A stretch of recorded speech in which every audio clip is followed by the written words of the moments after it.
And welcome everyone to Films with the Women in My Life. My name is Brennan, and joining me tonight is my friend Jess. Hey guys. And tonight we will be reviewing the Netflix film High Flying Bird.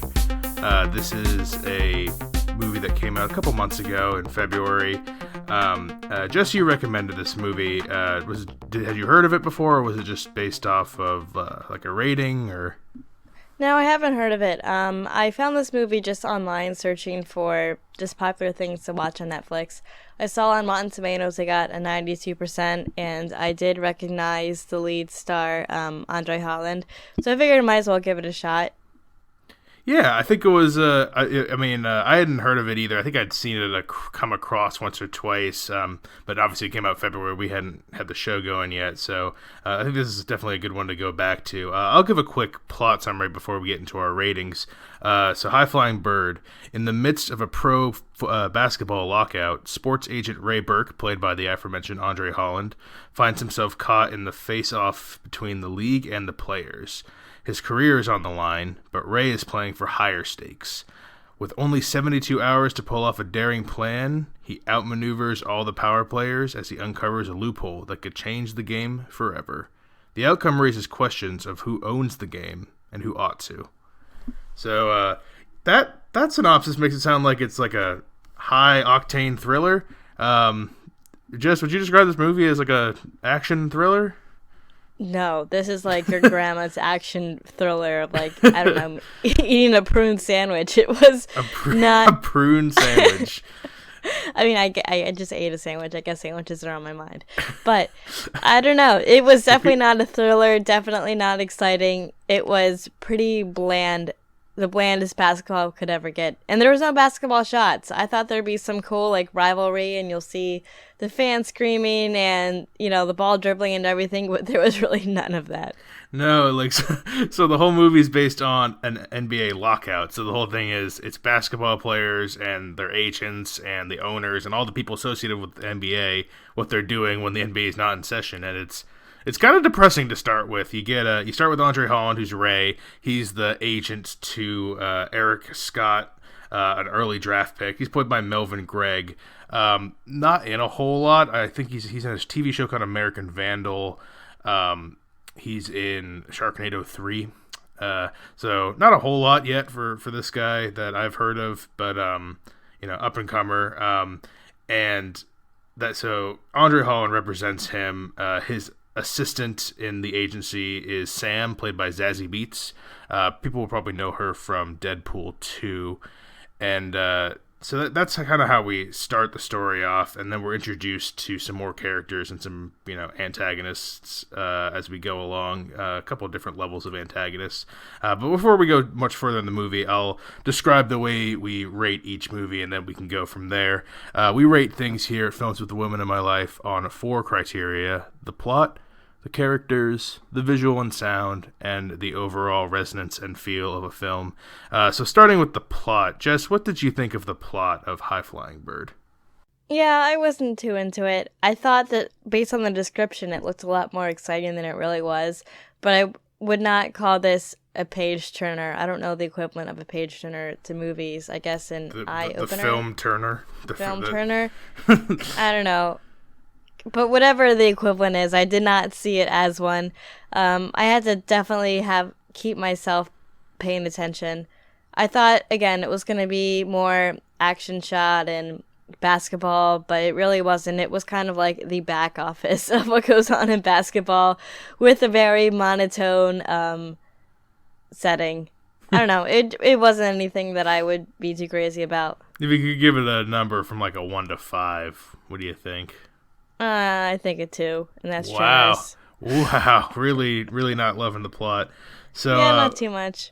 I'm on the other end here. I really liked the plot, and a lot of the. So when I say plot, I really love the writing, and I don't really know where in our 4 categories where it best fits. I think the plot is probably the best to fit. The writer of this is Terrell Alvin McCraney. He was the story writer for Moonlight, which is a film that Andre Holland starred in as the adult Kevin. It's the Academy Award from a few years ago. Jess, you've seen that, correct? Yep, no, I saw it. I liked the movie. Yeah, and I think we didn't even mention this is directed by Steven Soderbergh, so I think most people probably know him. He's got a whole slew of popular films. He did the Ocean's movie back in the day, the original Ocean's, not the remakes. He's done all kinds of different stuff: Contagion, Magic Mike, Side Effects, Logan Lucky, Unsane, Traffic, Aaron Brockovich. So he's and got they're a all wide very, range. very different movies. Yeah, he's got a really wide range. But I will get into his directing style in this movie later. But I think the strength is on the writing. Every scene with Ray, our protagonist, the agent, I'm pretty into what is going on as far as what they're saying. He has a lot of one-on-ones in the movie with his boss, David, who's played by Zachary Quinto. People know him from Spock in the new Star Trek movies. He has a one-on-one with a union rep for the players, Myra. He has a one-on-one with one of our antagonists, Amira Umber, who is the mother of Eric's rival, Jamaro Umber. They both play on the Knicks, the New York Knicks, but they're like kind of rivals on the team, competing for being the star. But as I was saying, Ray has a lot of one-on-one scenes, and the writing between the characters, I really enjoyed him, and I really enjoyed just like the dialogue back and forth. Zazie Beetz. Like... Oh, sorry. Oh, sorry. No, keep going. I was gonna say Zazie Beetz has a lot of good one-on-ones too. Zazie Beetz' character Sam has like a thing going with Eric. They're like kind of together, on and off. But the two of them, all of their scenes, like it's a lot of one-on-one scenes discussing the lockout and the fallout, and the Ray's job is in trouble, and he's trying to basically maneuver this all around so that he can get he can stay on top, keep his players happy, keep everyone happy, basically. So I give this a 4.5. I really like the plot. You gave it a 4.5? I give the plot. Goodness. The plot. I love the whole. It's a very complicated plot that I was able to follow decently well, and the writing especially boosts it to 4. It would be with lesser writing, it'd be like a 3.5, but the writing is really, really good, and it's a 4.5 for me. It's my highest category. It's my favorite part of this movie, but I really like the writing and the plot. What I noticed was a little different was it's such a stressful or a high-stake time, and there was no emotion in the movie. No one was, like, screaming or acting like the world was ending, that, people are losing their jobs and they have a really tight time limit, but it was all just, casual talking. Yeah, I guess. I mean, I thought, I guess I didn't really think of that. No one's having big emotional speeches. Everything's very calculated. But I don't know. Maybe I like that. Maybe I like that no one's, like screaming and pounding their fists and shedding tears. Everyone's kind of handling themselves. I think if someone cried, maybe I would have been a little more engaged. But it was all just kind of like, oh, hey, what's up? Yeah, this is going on. I've been, like just casual back and forth. I guess we can get to the crying aspect on the feel and resonance if it worked there. But yeah, as far as like the technical aspects of the plot and the writing, I really liked it. It sounds like you were pretty bored by it.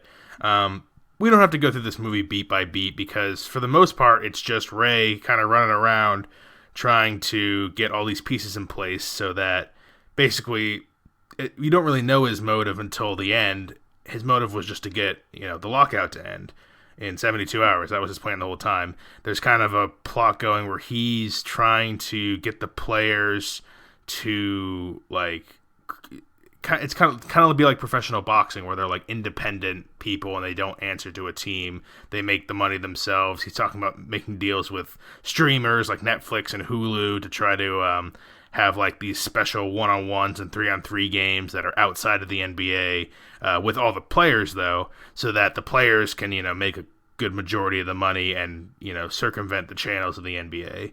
That's kind of like the plot points that come up later, but well, I think this is really a performance by Andre Holland, and let's talk about the characters some. Jess, what did you think about the characters in this? What would you rate that? I think the acting was good, but I don't necessarily have a deep compassion for any of the characters, so I'd probably give it a 3. I like Andre Holland. I've seen him in a Hulu original, and he was really good. I also liked Sam. She was a good character as well.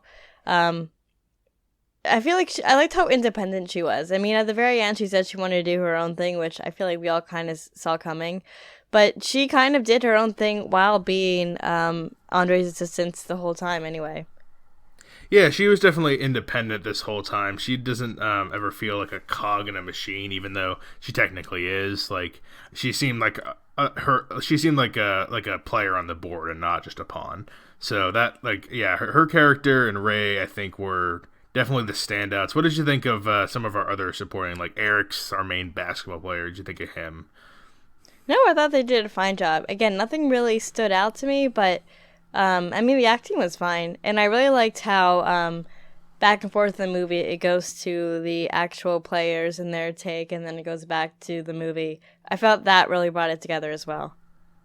Yeah, and another thing I guess we'll talk about that in a little bit, but yeah, I as far as the characters go, I give them a 3.5. So pretty close to you there on that one. Andre Holland as Ray is outstanding. I think you were talking about the Hulu series Castle Rock, if I'm not mistaken. Yeah.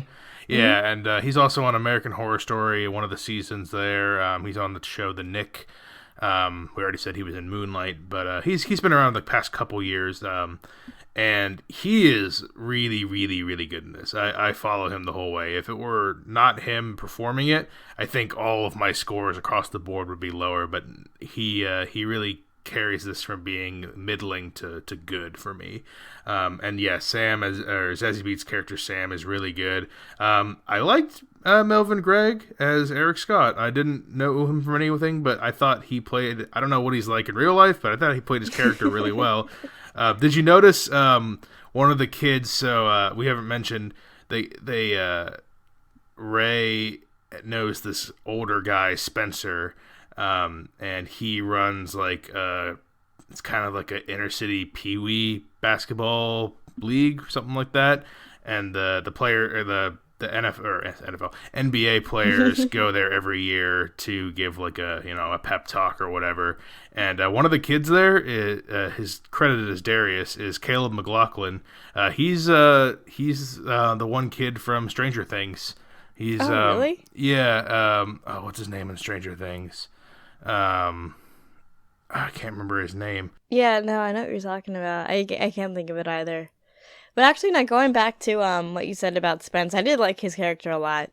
He was really grounded, and that you could probably tell he's been through a lot, and he does a lot for the kids. And I don't know, he's just an admirable character. I liked his little thing where if anyone, for some reason, casually brought up anything slavery related, he stopped everything and he made them recite this little line, and I can't remember the exact words, but it was something to the effect of I love the Lord and the Lord loves all his black children. It was something along something like that. I can't remember the exact lines, paraphrasing a little bit, but it's basically to that effect. And I like later on Myra, who is the union rep, they're all meeting in there, and she's the only one who doesn't know, it's her and Ray and Spence and Sam and Eric, all of our principal protagonists, and she says something about the players being like Jim Crow days, and everyone's like, ooh, everyone goes quiet, and then Spence is just so pissed, he's furious. You can see the fury in his eyes, and Myra just because all of our characters are black, and she probably thinks oh, it's just something, it's just an offhand remark. But Spence is so pissed. He's like, you cannot say he's like, you can't say that in my court. And she's like, we're in my office. He's like, if I'm in the room, it's my court. I did like that line too. And then Andre was kind of like, you gotta take him seriously. You have to say it. And then she was just basically like, get the hell out of my office. That's what I love. Is she looked at everyone in the room, and Sam's like, you should probably just say it. And Eric's like, dude, you better say it like that. I love how serious Spence takes it, and how everyone's legitimately just you might want to listen to him. I think it was a really good slightly dark comedic moment. But any interest in our antagonists? We've got Zachary Quinto, as I said earlier, as Andre's boss. Kyle MacLachlan as David Sitton. He's the liaison for the owners, so he's a big wig basically who is with the owners of the teams. And then the Umber family, Amira and Jamaro. Jamaro's, again, the rival, and Amira's the very strict Christian-loving mother who seems... I don't know, she's kind of scary to me. What do we think of, like, our She antagonists? is scary. Yeah. So I do like the last 10 minutes where Andre... I'm sorry. Yeah, I'm sorry. Andre did a 360 on his boss and pretty much said, oh, this was all my plan all along. And his boss, in the first scene, pretty much tried to fire him. So I thought that was a big... yeah, just a really big plot twist on him. Yeah, his boss is just uptight suit who's just like, we need to cut costs and all, like, the, all the basic trite shit. And he doesn't listen to Ray, who's got this huge plan, and then Ray at the end explains his whole thing that he laid out, and he's just kind of sitting there dumbstruck, like, basically. Like he doesn't even know what to say. Like, he's got nothing. And then he was like, so should I tell your boss, or do you want me to? Yeah, exactly. Like, he's clearly, like, but, like, he kind of offered his boss in the beginning, he was like, just let me do it, and the boss wasn't supporting him at all, so he's like, all right, I'll have to do it without you, and he does, pretty easily. I wouldn't say easily, but he didn't need his boss at all. He was pretty useless. So, yeah, characters, some okay performances, but I think, yeah, definitely the stars are Andre Holland and Zazie Beetz as Ray and Sam. What did we think of the visual and sound of this movie? Okay, so the visual and sound, you can tell the visual, I don't know, I don't think it, so I get what the director tried to do and have a lot of artistic angles, but I feel like sometimes he just overdid it. Like, I felt like I was looking up the character's nose more than I should have, so I'm gonna probably give it a 2.5. I don't know, I wasn't super impressed, but yeah, a lot of the camera angles were very, very different, just more abstract and not straightforward. Sometimes it seems like you were just a plant in the office instead of really just looking at anyone. You were just kind of sat the camera there and let it do its thing. Or again, yeah, a lot of the time I feel like I was looking at people's noses. It's a way to put it.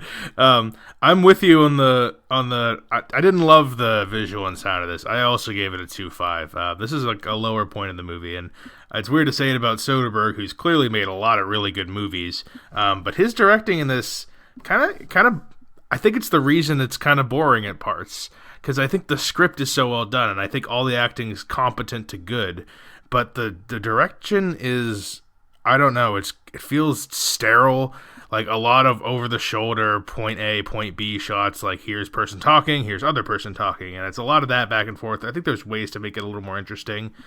There's some good scenes sprinkled in there. I think the one-on-one that Jamaro and Eric are about to have, like the way that's kind of shot's interesting a little bit. The ending 5 minutes or so is kind of cool. I like Ray and Kyle MacLachlan's character David when they're in like the steam room. I was about to say that the steam room, there was like the quality of that was so bad. I mean, it was meant to be that way, but oh, you didn't like that? See, that was one of my favorite scenes. I liked that scene. I mean, I didn't think too much of it. I felt like it was just like the rest of the movie, which was just blah.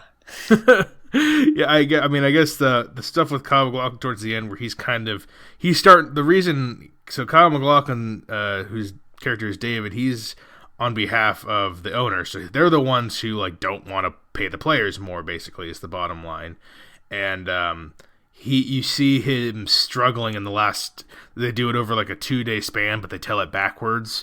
About how like he's getting squeezed by his other owners and by Ray because they had the one-on-one video that they shot with Jamaro and Eric go viral, and so everyone's they're panicking because all these streamers want to do deals with them, and they're already selling tickets to these one-on-one events, so they're starting to feel pressure, and I like the portrayal of that at the end. But I mean, yeah, that last, I guess, third is pretty good, but the first hour is really tough to look at. It's just kind of boring to look at. So yeah, visual and sound, definitely a weaker point in the movie. But I guess can't even remember any significant sound or music that there was that really stuck out, or there was even at very all. little music. Yeah, there's a little bit at the beginning and a little bit at the end, but it was pretty nothing. I mean, that's a choice. You can do that, but I feel like a score would have helped here. Yeah, I agree. And I guess that brings us, to the. We've already discussed the end a little bit.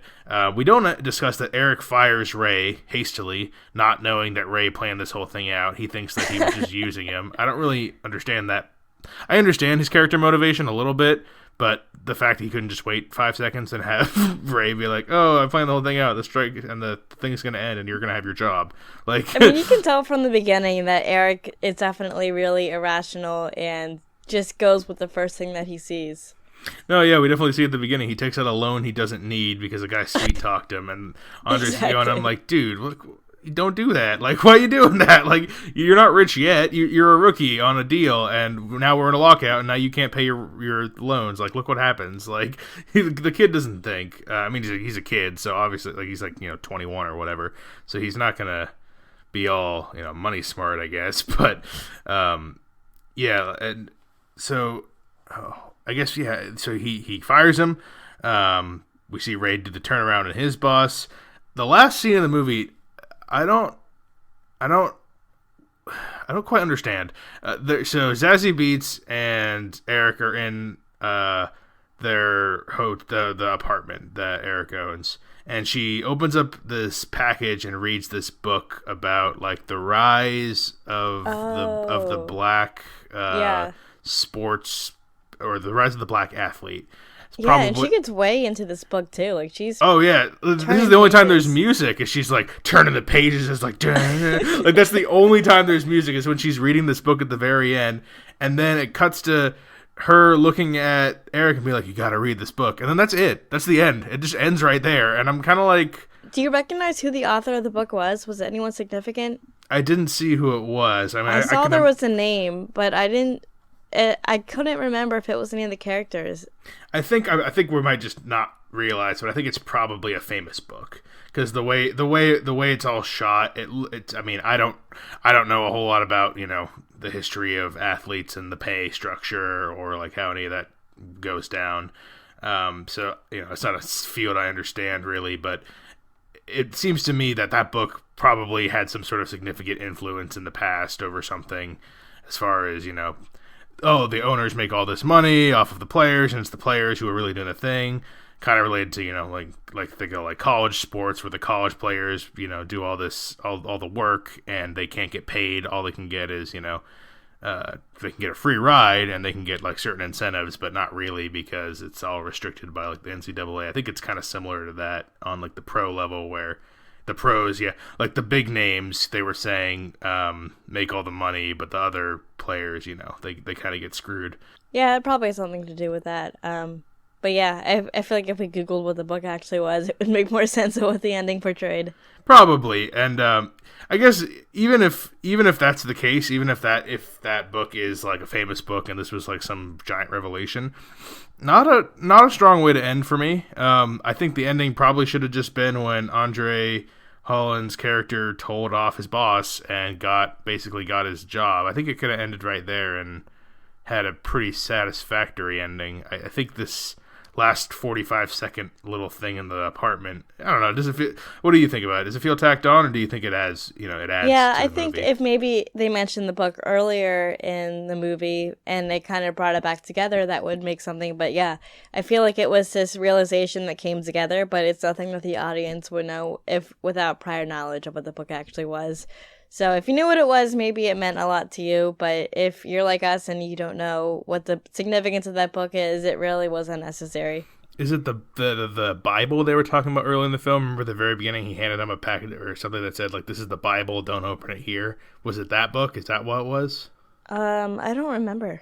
At the very first meeting they had, Ray hands Eric a packet. I think it's a package or like an envelope or something.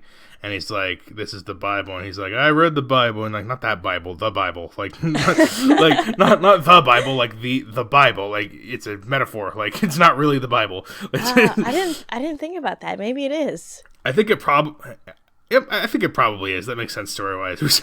We might sound kind of dumb right now, but I think that's probably what the choice was there. But even knowing that, I feel like I don't know if that's it still didn't do too much for me.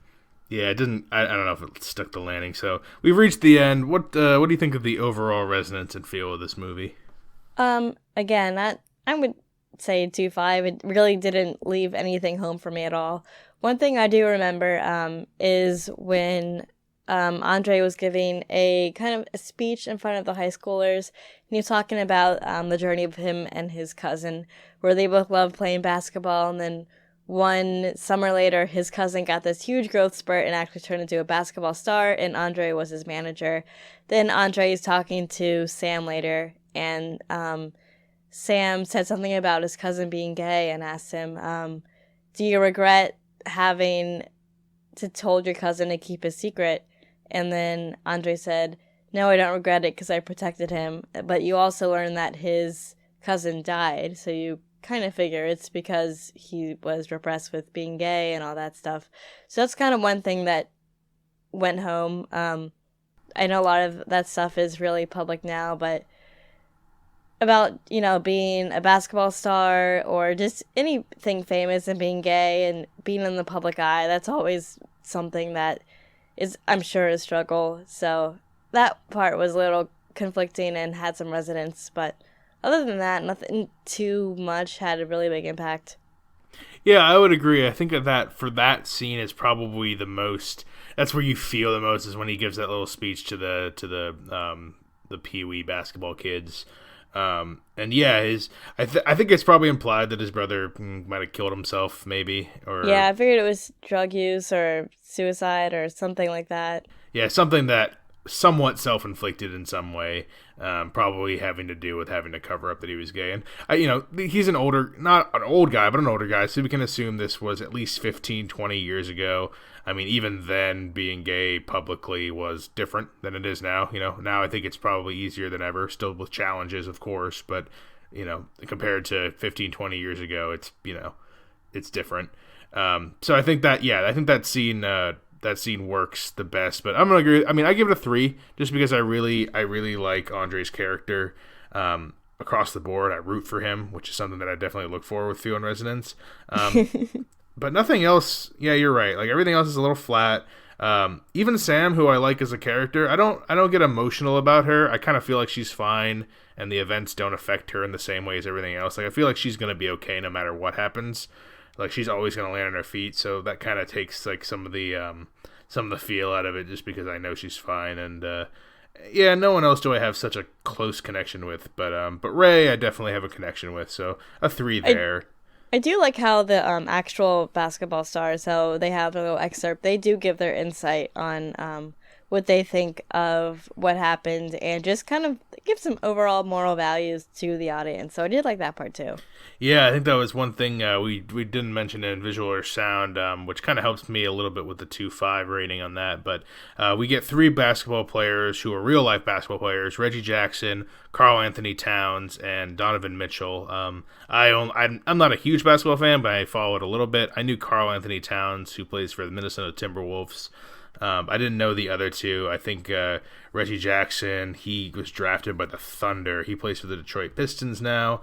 And Donovan Mitchell's the youngest. He was just a rookie a couple years ago. He plays for the Utah Jazz. So those 3 guys, they give like little interviews with them, and they kind of describe some of the business of being drafted and working on a team, and how all the backroom kind of stuff works, which is, that's what this movie's about.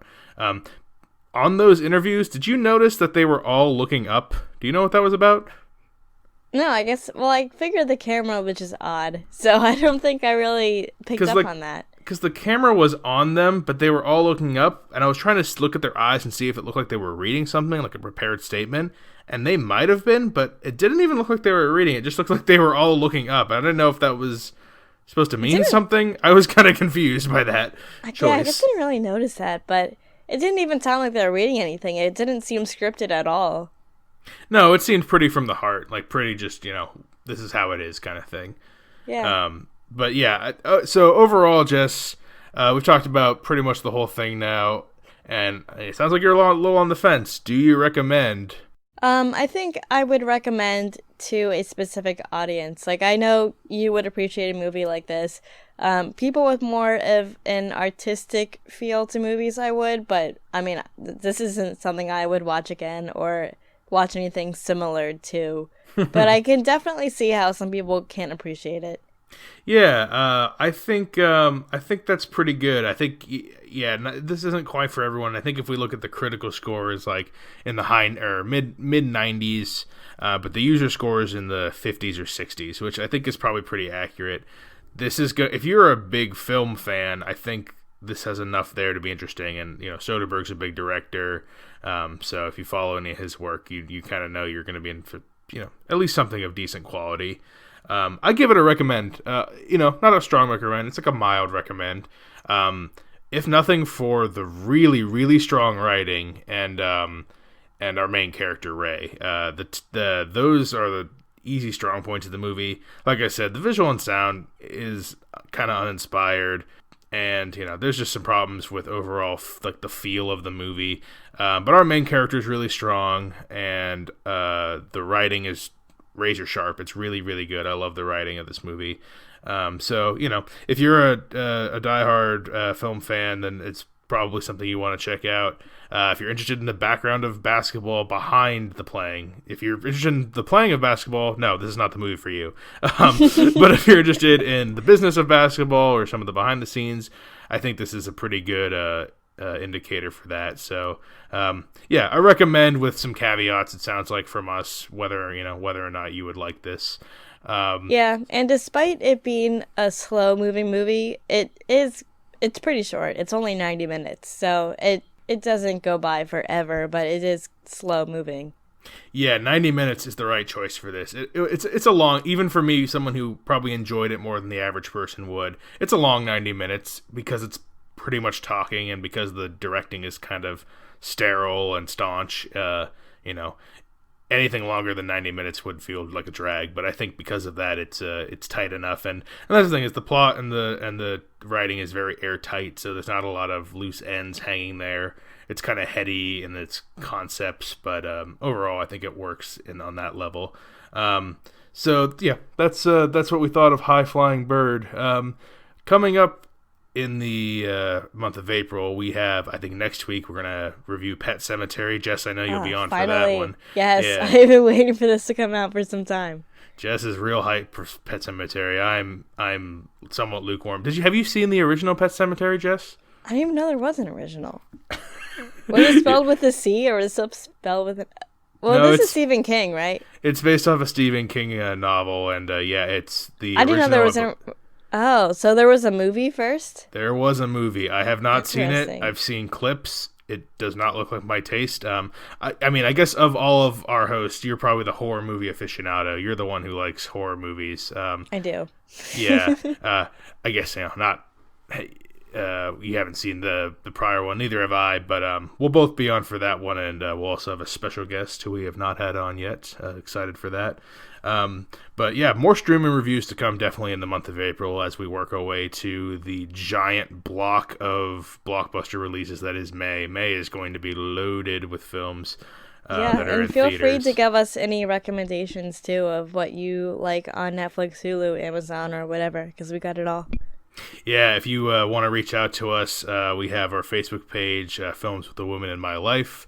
Our Twitter is @FilmsWomenPod. And then you can reach out to Jess or I, are probably the most active on Instagram. And our website, filmswiththewomen.libsyn.com. You can get all of the episodes there. And yeah, that's what we got coming down the pike. Real excited to do it. So, Jess, thank you for being on. Thanks for having me. And until next time, this is Brennan signing off saying, enjoy your movies. Thanks for listening to Films with the Women in My Life. If you enjoyed being a listener in our life, subscribe to us on iTunes. Please leave a review as it helps more people find the show. Like us on Facebook at Films with the Women in My Life. Follow us on Twitter at FilmsWomenPod. And check out our website, filmswiththewomen.libsyn.com. That's filmswiththewomen.libsyn.com. Original music for the show was created by Ian Burke. Original artwork created by Nicole D'Alessio. This show is produced by Brennan Snyder. Thank you again for listening, and enjoy your movies.